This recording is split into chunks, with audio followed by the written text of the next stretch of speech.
Hi, I'm Joey Shep with Green Festivals. We're here in San Francisco 2006 Green Festival. I'm here with Joshua from Pangea Organics. How you doing, Joshua? Doing great. All right, excellent. So tell me a little bit about Pangea Organics. Well, Pangea is 5 years old this year, and we're creators of truly organic skin and body care. And basically what we tout is that we're trying to create skincare that's good for everybody and the planet. So everything we create is completely free of petroleum, parabens, synthetic ingredients. All of our essential oils are steam distilled, and we buy fair trade ingredients from 3 different women's cooperatives, and we support a little over 40,000 acres of organic agricultural land in 52 different countries. Wow, that's great. So the organic food movement translating into organic body care, right? Right. Excellent. So what would you say is the bigger mission of Pangea Organics? The bigger mission of Pangea is Pangea was built and designed to be a role model for corporations of the future. So, for example, we try to look at everything we do at every different level, from the people we hire, to the way our employees are treated, to the products we create, what they do to the people that are using them, as well as the planet after you're using them. And so we have a 10,000 square foot factory. It's 100% wind powered. We have 14 employees, and we pay them all a living wage. So the lowest amount that anybody gets paid at Pangea is $12.50 an hour, and that includes full health, medical, dental, and vision insurance. Everybody gets a Colorado-wide state public transportation pass, and we have a 3,000 square foot organic garden that the employees run, and the food filters into our lunch program. Wow, sounds like a great place to work. Yeah. That's awesome. So why Green Festivals?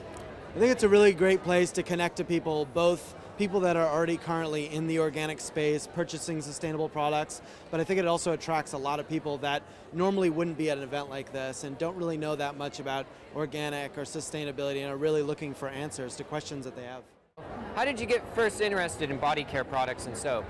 Well, I was living in Jackson Hole, and I was about, I guess, 23 years old, and one morning I woke up and I decided I wanted to move to India. So I called my parents in Rhode Island and told them I wanted to move to India, and my mom wasn't really too excited about the idea, so I decided to go home and visit them before I left. And while I was home cooking dinner with my mom, I noticed a coffee table book on how to make handmade soap. And I asked my mom if she had made soap before, and she said she read it, but it seemed too complicated. And I decided as a bonding project, I'd go out and buy the ingredients. And I came home the next day, and I surprised my mom, and we went onto the deck and made a batch of soap. And the next morning we woke up and it had solidified, so we cut it up, and I took 2 bars with me to India. And I was in India using the soap, and I was pretty excited on how it worked and how it smelled and what it did for my skin, and never really thought of the concept of making your own soap before. And I ended up traveling for 2 more years. I went from India to Nepal to Tibet to Kashmir, ran out of money, came back to the States, went down to New Orleans, up to Jackson, made 500 more bars of soap, and from there I went to the West Coast, sold them in the parking lot of the Oregon Country Fair, took the boat up to Alaska, hitchhiked 3,000 miles back down to Denver, flew to Hong Kong, lived in Hong Kong for a few months, moved to Llama Island and lived in a monastery, and then eventually to Macau, where I lost all my money in a casino, and ended up moving to Tokyo to teach English, but I ended up selling Rolexes for the Yakuza in the red light district for a few months instead. And then I moved down to Thailand, and then eventually ended up in Cambodia. And while I was in Cambodia, I realized that, mainly because I was running out of money, but I needed to go back and do something with my life. And my 2 biggest realizations were that nonprofits in developing countries were wasting quite a bit of money through mismanagement, and that corporations are taking over the world. And for me, political systems have been failing us for 50 years, and if corporations were going to take over the world, we need to start now, teaching them how to be more sustainable on a social, economic, and environmental level. So I started writing the business plan to the Pangea Institute, which would serve as an incubator to the corporate world, helping people see a longer vision of how to get on a more sustainable path. And we came up with the concept of starting Pangea Organics to be the role model for the Institute. Wow, that's great. From making soap with your mom to traveling the world to being a corporate role model. Mm-hmm. Excellent. So what's next for Pangea Organics?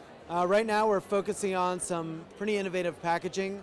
The packaging is made from 100% post-consumer newspaper, and so it's fully biodegradable. We took it to the next step where we're now putting organic herb seeds in all the boxes. So you dip them in water and plant them, and they'll grow the herbs that we use to make the product. By Earth Day of this year, everything we make will actually have tree seeds. So my plan is by the end of 2007, we'll have planted through our packaging over 1.3 million trees. Wow, that is excellent. All right, Joshua, thank you very much. No problem. I'm here with Joshua, CEO and founder of Pangea Organics. Thanks for watching. This is Green Festivals 2006.